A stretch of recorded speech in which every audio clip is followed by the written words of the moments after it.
Dependency relationship, which is typically represented by a punctured line like this, indicates to us that one class may depend on the implementation of another class. In other words, there's some close relationship between these two, and if the scheduling engine here in this example changes its algorithms or changes some formulas, it would be expected that some changes and some adjustments would be required as well in the box office implementation. Generalization relationship is indicated by arrows with a triangular shape. Such relationship indicates the classes are involved in inheritance. Basically, there is a base class that represents a concept, but there is more specific definition of such concept in a way of, for instance, if we have an order, we can have two kinds of orders. One is the mail order and another one is a box office order.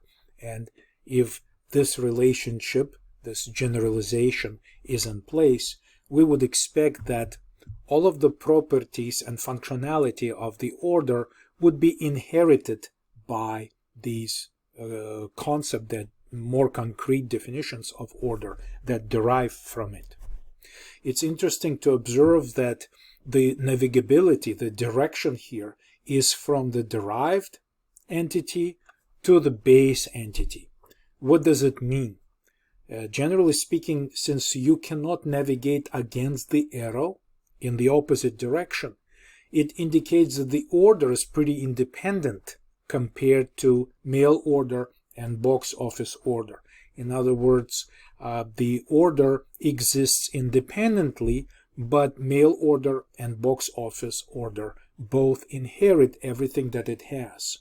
So clearly, if some changes are taking place in the implementation of the mail order, it has no impact on the base definition of the order.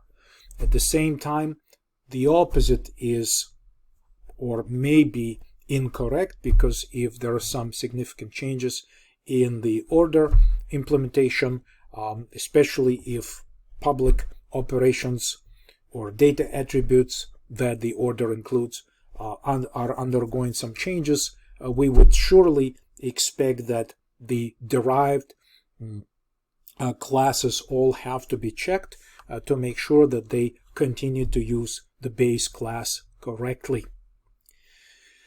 An example, a mortgage is a more specific kind of a loan. A mortgage keeps the basic characteristics of a loan but adds additional characteristics such as house as security for a loan. Generalization enables polymorphic operations.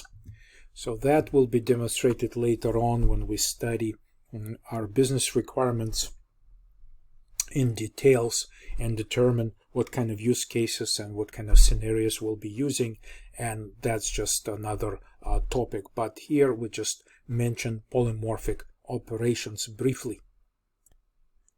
We've looked at this picture before. This is an example of realization relationship.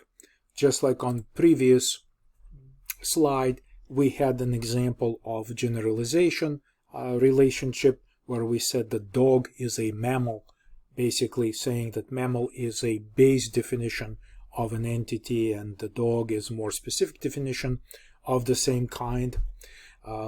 Unlike realization, where we just provide a set of contractual operations where the class that realizes this interface will have to provide the set of operations.